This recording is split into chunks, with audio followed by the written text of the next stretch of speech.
Hey everybody, it's Tenji here. So, a lot of you guys have probably already seen on my pixel art page, but I've decided to cancel the timeline video documentary about pixelart.com completely. As in, I'm not gonna finish the documentary, and I don't know if I ever will. I know this news may disappoint a lot of you, but I've been thinking for a really long time now about doing this, and I guess it's finally come to the point where I just know this is what I have to do instead. So before I get into anything else, I just want to say I am very sorry for getting anyone's hopes up. It simply wasn't a good idea from the start, and I shouldn't have put so much thought and time into something that never was going to work in the first place. And I truly am sorry that I built it up as this big, massive, awesome thing I was going to work for or work towards, but yeah, sorry for getting your hopes up. If it makes you guys feel any better, I had my own hopes up too, so I'm not just disappointing you all, I'm also disappointing myself. Because for a while, I really did believe it was a good idea to make this documentary. So you may say, if you really liked the idea of this documentary, why are you stopping it now? And this is largely due in part to a few things. One, I've sort of realized that there's no way for me to make this documentary without reawakening old drama and making people hate each other. Also, it was never really a cool idea. Like, who would want me to just snoop around a child's website looking for drama to talk about on a timeline documentary? Like, what the heck? And lastly, it just wouldn't be worth it in the end. Like, hooray, I have a documentary about a pixel website nobody knows. Come pat me on the back, Brian. Not only is there nothing for me to gain from making the documentary, but there's also just no incentive for anyone else whatsoever to actually watch it. Like, who would watch an over-edited documentary about a freaking kid's website of private drama that happened between people that should have stayed private? And I feel like that would be the direction it would take, given the stuff mentioned in the timeline. Perhaps I could just remove all the drama aspects and keep it strictly a documentary, but even then, that would cut down the runtime of the documentary to roughly like 10 minutes, which doesn't feel right for an over-edited documentary. It could be a mini doc, but if we're going for production value here and trying to cover the whole story of pixel art, it just doesn't make sense to me. There would be no way to make this documentary interesting and unique without having all the negative consequences of that. So I can't tell an interesting story about pixel art without including some of the most controversial and arguably useless information about the website. If I tried to go from a pure documentary perspective, it would just look like I'm making an ad for pixel art itself, which is not exactly something I was doing. So yeah, that's why I did it. Anyways, now that I'm done talking about all the negative stuff about the timeline, it's time to talk about the things I really actually liked from the timeline. First off, I really liked the aspect I took for the Brian side of the timeline, or at least the beginning intro of it. It brought up Brian in a very, offside perspective kind of way. Like you're learning about him by his actions of creating website and doing software engineering stuff. It just made him look a lot more human because you usually don't get that side of the story when you're on pixel art and you just see Brian say cool on a drawing like he's some kind of reptilian pretending to be human. So yeah, it felt really nice to just kind of give humanity to this person in video form. Just like, hey, this person's a guy who has hobbies and a girlfriend and a family who works at Ware Repair, where Brian Ware was free to bear their coding talents fair and square. One of the stories I was really disappointed that I didn't get to edit in the timeline was the story about Flea and Lord Cuck. Lord Cuck also goes by Little Funny Man, I think. It's one of those stories that you wouldn't know unless you happen to be somewhat close to the Lord Cuck friend group. I happen to be friends with BitBoy, who is in turn friends with Lord Cuck and Watchful Eye and all those people over there who were part of that clique, I guess. But basically, BitBoy is the one I got all my information from, so big credits to him for letting me interview him. Don't mind the burp there. But anyways, as I was saying, it's a story not many people know, because whenever they come to pixel art, first thing they see is Flea's profile, they see they're probably the best artist on the site, and they immediately think, wow, this person and their 11,000 followers, they must be a flawless human being without any sort of weakness. And exposing what happened between him and Lord Cuck kind of just brings to light just how human he really is. He's no god, he's no top tier person with every single positive quality imaginable. They're just as human and flawed as everyone else and everyone listening to this right now. And that's why I really loved that story, but I think you can tell why I just couldn't talk about it. For one, it involves the forgeries of, like, fake child porn allegation, like, what are they called? Confessions. Basically, Lord Cuck took a bunch of text that Flea and him were saying in DMs and then used inspect element to make it look like he's saying all this obscene stuff and asking for nudes from underage fans and stuff like that. But basically, Little Funny Man, he only saw it as a joke, whereas Flea got really, really mad about it. And that's what I was going to talk about, so that's why I obviously couldn't put that in a YouTube documentary. If I put one screenshot of that in there, I'm not only getting demonetized, but also a lot of kids on the site will be outraged. But the aspect I wanted to cover was more so how Flea went after Lord Cuck and basically talked down to him ever since that incident. Which, you know, you can understand if you have ever been wronged by someone in the past and you can't forgive them. But the point was that this angelic person who everyone held on this high pedestal was still as susceptible to grudges and social flaws like everyone else. Because even if I have a small amount of pixel clout on a pixel site for children, I'm still a jerk at heart. And don't you ever forget it. Don't you ever put me on a high pedestal as a flawless god, ever. Because no person, and I mean no person, is perfect. Except for Nanner. Nanner's perfect.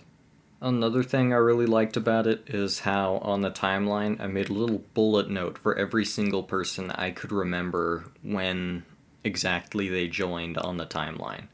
I found it very, very fun to go back and look through all of my favorite artists on the website and just, like, put them on their little dots on the timeline on exactly when they joined and stuff like that. It kind of put into perspective just how, like, recent some people have joined. Like, the newer generations of pixel art have not been around for as long as I thought they were. It kind of put time into perspective for me. Because, in all honesty, it feels like I've only been on this website for 1, maybe 2 years, but it's been like a solid 4 years now. Or at least I'm getting there. It still feels really short to me. But being able to go back and find positive memories about each and every person on the timeline was probably the biggest joy by far.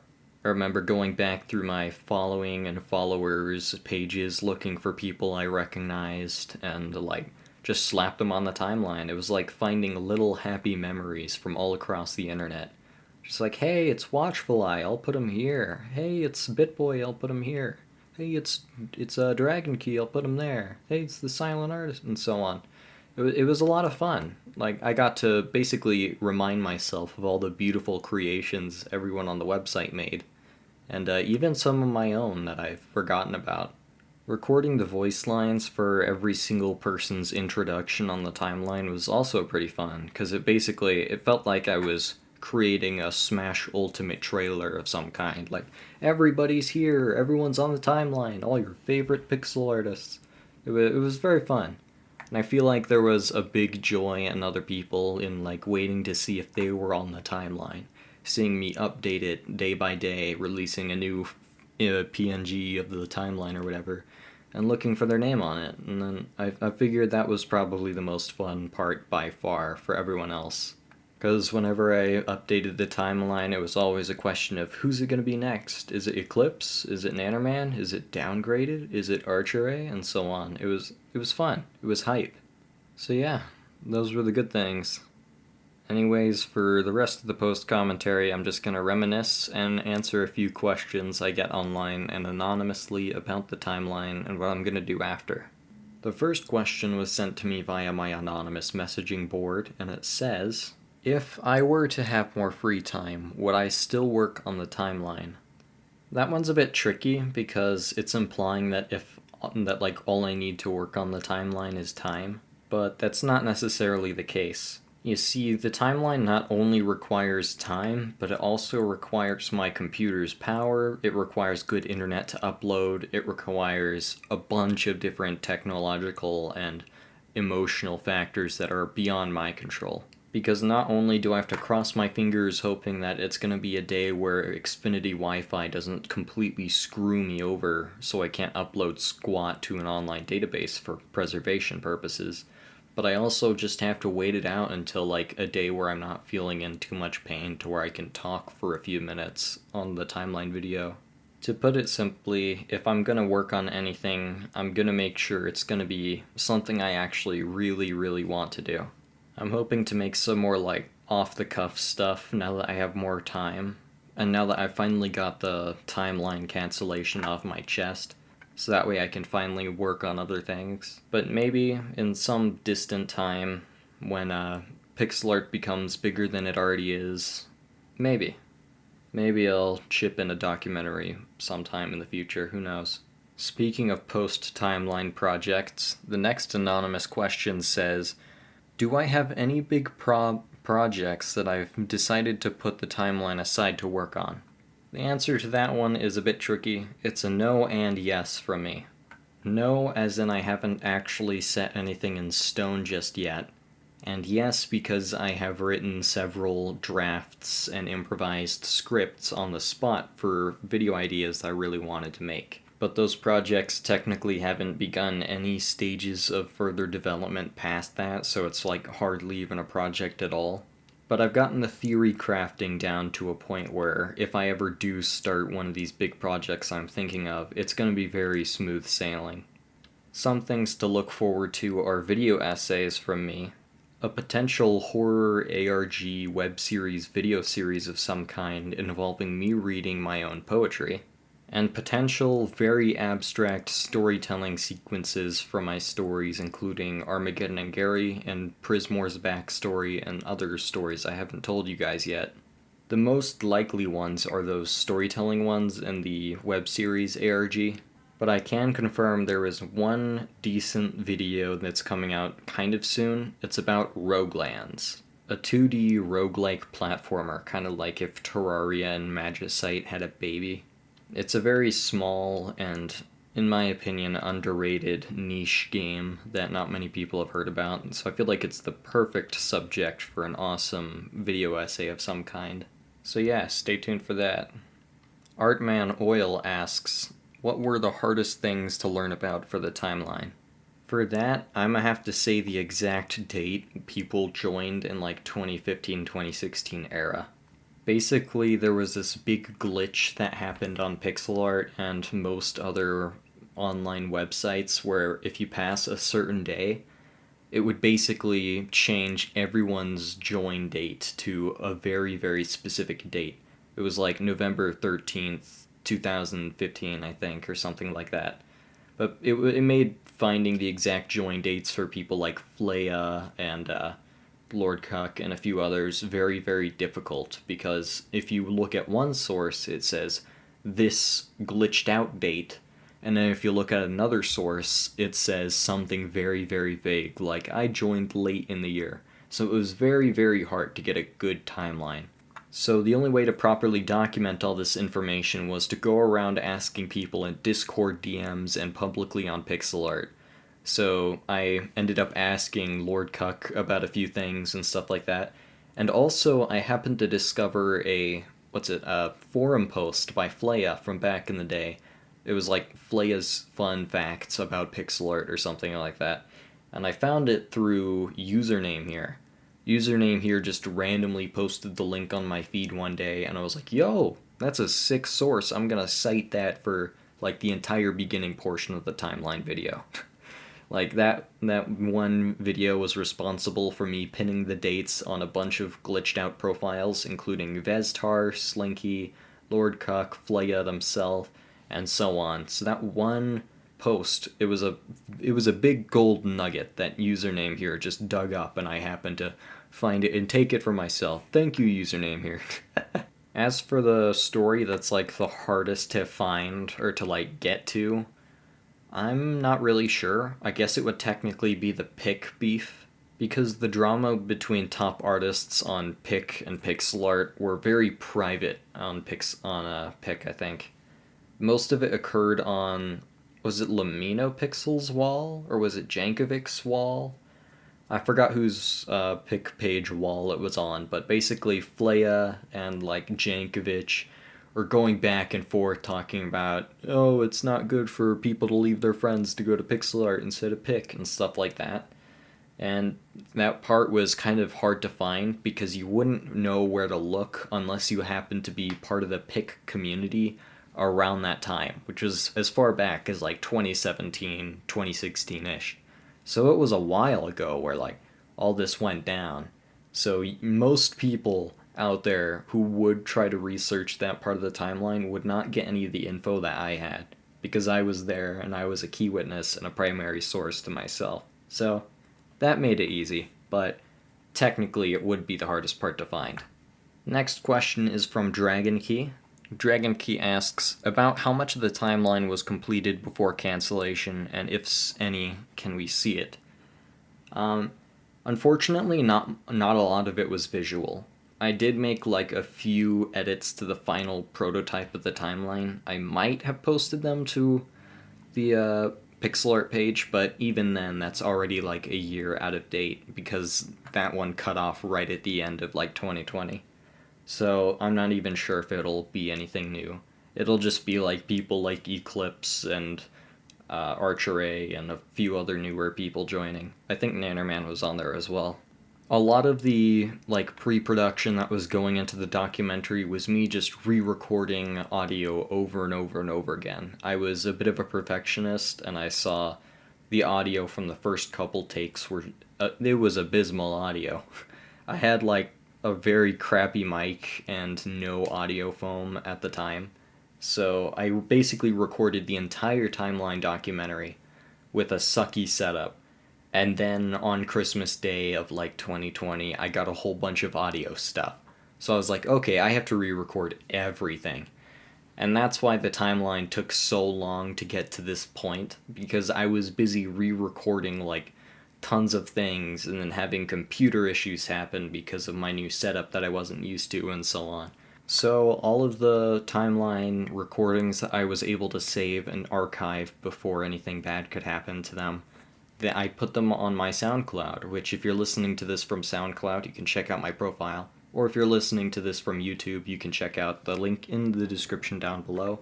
It not only contains the original tracks of what was originally supposed to be the timeline released in like 2019, but it also contains the 2020 clips that I recorded over the course of that year on my new audio setup, so check it out. I will also be linking a whole bunch of pixel art image URLs in the description, and those are the art credits made by Dragonkey. They made them to help me sort of help animate the video towards the end of the timeline video. I was basically going to have these people's like avatars on screen and use them as like puppets for basically like storytime animation, but like on a much, much smaller scale. So yeah, huge thank you to Dragonkey for making those. Check them out in the description down below. They do tons of great work. You can find them on any of those photos I posted down there, or I mean photo links down there. You can click on their profile and check it out and whatnot. But yeah, big thank you to Dragonkey. I can also post a Imgur album featuring all of my own artwork that was going to be used in the timeline video, as well as any other image assets that I used for the timeline. So one last peek behind the curtain just felt fitting as like a big goodbye and send off to this project that I worked so hard on. So you guys could see all the fruit of my labors and still appreciate it for what it was worth. Anyways, thanks for tuning in. I've been Tenji, signing out. Goodbye.